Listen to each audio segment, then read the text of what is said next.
When I went to my first career fair, I did not really know what to expect. I was not sure if it was going to be worth it, but I knew that getting an internship was my top priority, so I had to give it a shot. When I got there, I saw a really long line of students waiting to get in, and in my head, I was questioning if it was even worth it to wait. There's no way I'm going to get a shot at this after 100 of my peers have entered the building, right?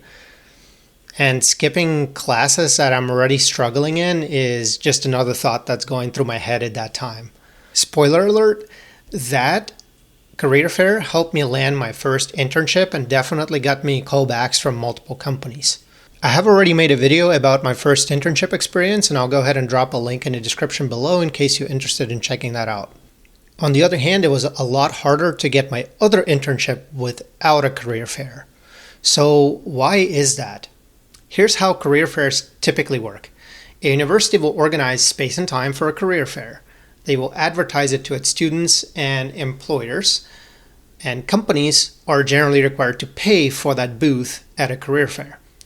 There are typically tiers to this. If you see an extra large booth in a prime spot, it typically means that the company paid extra for that spot and could signal that they have a lot more openings that they're hoping to fill that year. There's a lot of preparation that goes into a career fair on a company side.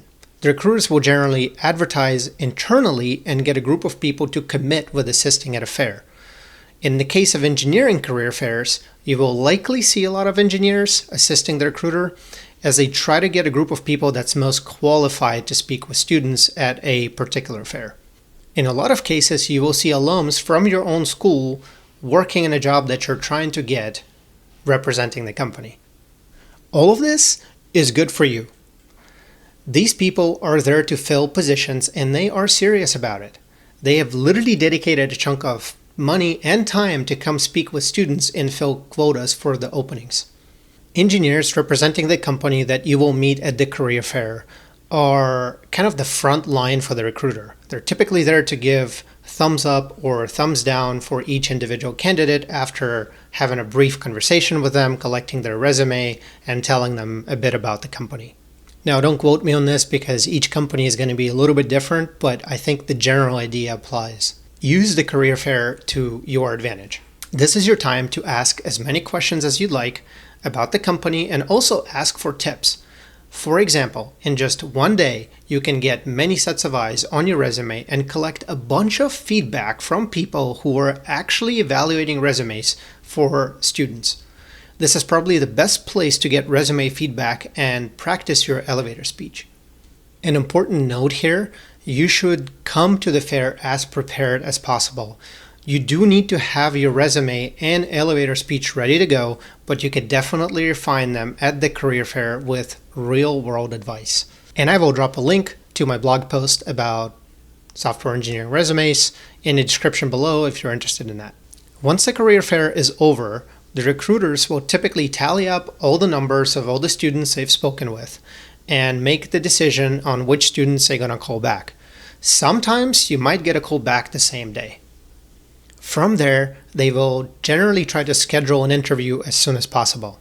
There will be a week or two of interviews following the fair where a bunch of employees at the company have already committed to. For example, some weeks following the career fair, I would often conduct a bunch of interviews back to back, and so would everyone else participating and assisting the recruiters with the career fair. This is, again, really good news for you because the feedback should be pretty quick and all the people involved are invested into helping you join the company. They want you there, which is why they're spending time and money to speak with students. Okay, but what if you're not a college student? Well, I'm happy to tell you that there are other options besides college career fairs. I can't speak for all of them, but I know at least one example. If you are a U.S. military veteran, there is an annual Student Veterans of America National Conference that's specifically catered to vets. Lots of colleges frequent that fair, but you could also go on your own if you're okay paying out of pocket and the timeline aligns with your goals.